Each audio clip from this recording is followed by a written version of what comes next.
अपर्णा की शादी बिहार के एक छोटे से गांव में हुई थी।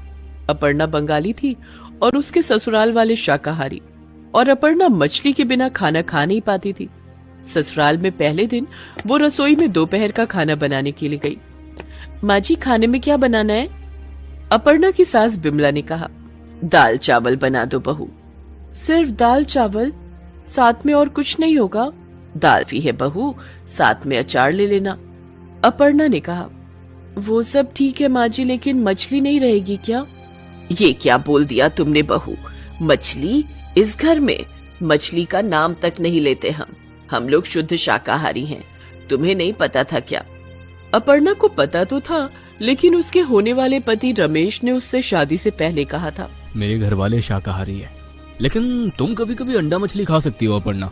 अपर्णा और रमेश की मुलाकात कॉलेज में हुई थी। दोनों एक दूसरे के प्यार में पड़ गए और अपर्णा से शादी करने के लिए रमेश ने उसे झूठी तसल्ली दे दी। लेकिन आज अपर्णा को लंच में मछली नहीं मिली। उसने कैसे भी करके दाल चावल और अचार निकल लिए और गुस्सा होकर कमरे में बैठी रही। शाम को रमेश ऑफिस से लौटा और अपर्णा ने बॉम्ब फोड़ दिया। रमेश, तुमने मुझसे झूठ क्यों कहा था? झूठ? क्या झूठ बोला है मैंने? तुमने कहा था कि मैं इस घर में कभी कभी मछली खा सकती हूँ, लेकिन तुम्हारी माँ ने आज साफ साफ मुझे मछली खाने से मना कर दिया। वो अपर्णा, माँ इन सब बातों को लेकर थोड़ी स्ट्रिक्ट है। छोटी सी ही तो बात है, मान लो ना। लेकिन अपर्णा के लिए ये बात छोटी नहीं थी। उसके लिए मछली ही सब कुछ थी। मछली के बिना उसका दिन नहीं गुजरता था। उसने अपनी माँ को कॉल करके सब कुछ कहा। उसकी माँ ने कहा, अब क्या कर सकती है बेटी, ससुराल वालों की बात तो माननी ही पड़ेगी। लेकिन मछली के बिना मैं खाना कैसे खाऊंगी माँ? मछली के बिना खाना खाने का दिल नहीं करता है। अपर्णा रोने धोने लगी। अगले दिन सुबह सुबह सब्जी बाजार जाने का बहाना बनाकर अपर्णा घर से निकल गई और मछली मार्केट में चली गई। चारों तरफ मछली ही मछली थी।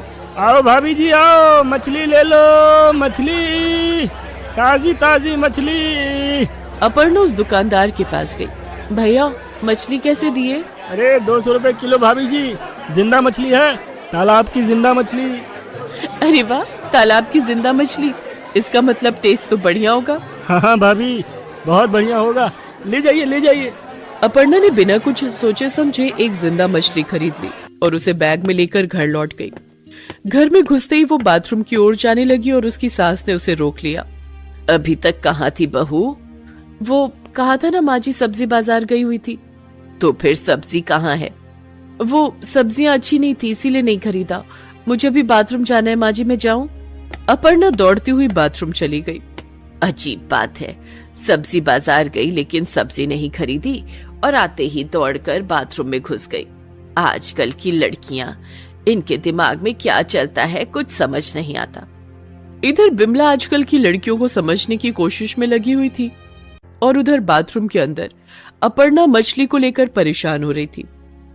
अरे यार, मछली लेकर तो मैं चली आई, लेकिन इसे रखूं कहाँ? कहीं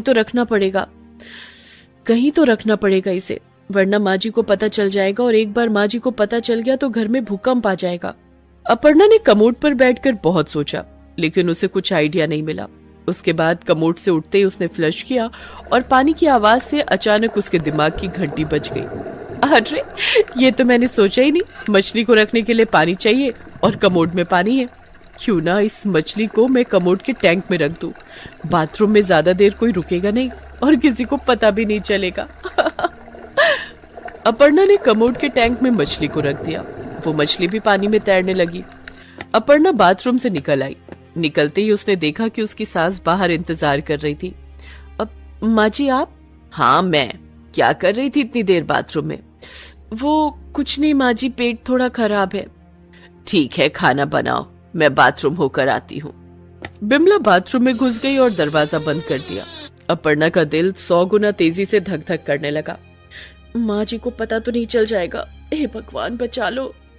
लेकिन कुछ ही देर में बिमला बाहर आई और उसे कुछ पता नहीं चला। अपर्णा की जान में जान आई। तुम अभी भी खड़ी हो यहाँ पर? तुम्हें हो क्या गया है बहू? वो कुछ नहीं माँ, मैं जाती हूँ। अपर्णा ने खाना बनाया।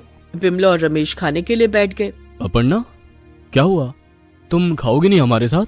नहीं, मेरा पेट खराब है, आप दोनों खाइए, मैं बाद में खा लूंगी। रमेश और बिमला सब्जी चावल खाकर उठ गए और दोनों दोपहर को गहरी नींद में खो गए। अपर्णा के लिए यही मौका था। वो सीधा बाथरूम चली गई और कमोड के टैंक में से उस मछली को लाकर उसे अच्छे से तलकर चावल के साथ खाने लगी। वाह, मजा आ गया। 2 दिन बाद मैंने मछली खाई, पूरे 2 दिन बाद। मुझे तो जैसे जन्नत प्राप्त हो गया। अब से मैं यही करूंगी। अपर्णा ने अपनी माँ को कॉल करके ये बात बताई तो उसकी माँ ने कहा, बेटी संभाल कर रहना, उन लोगों को इसकी भनक भी ना लगे। नहीं नहीं माँ, मैं इतनी कच्ची खिलाड़ी नहीं हूँ। एक बंगालन को मछली से दूर कोई रख सकता है क्या? उसके बाद अपर्णा रोज सुबह बाजार जाने लगी और बाजार से मछली लाकर कमोड के टैंक में रख देने लगी और सुबह सभी के खाने के बाद मछली को तलकर खाने लगी। एक दिन रमेश बाथरूम गया और फ्लश करते ही कमोड के टैंक में से कुछ खिलने की आवाज आई।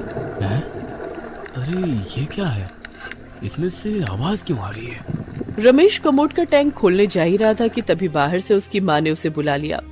रमेश बेटा, इधर आना जरा। हाँ माँ, आता हूँ। रमेश टैंक का ढक्कन खोले बिना चला गया।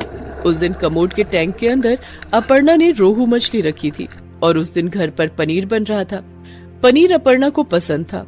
अपर्णा ने पनीर खा लिया और सोचा, मछली को रहने देती हूँ, कल खा लूंगी। लेकिन अगले दिन दोपहर को कमोड के टैंक का ढक्कन खोलते ही अपर्णा डर गई।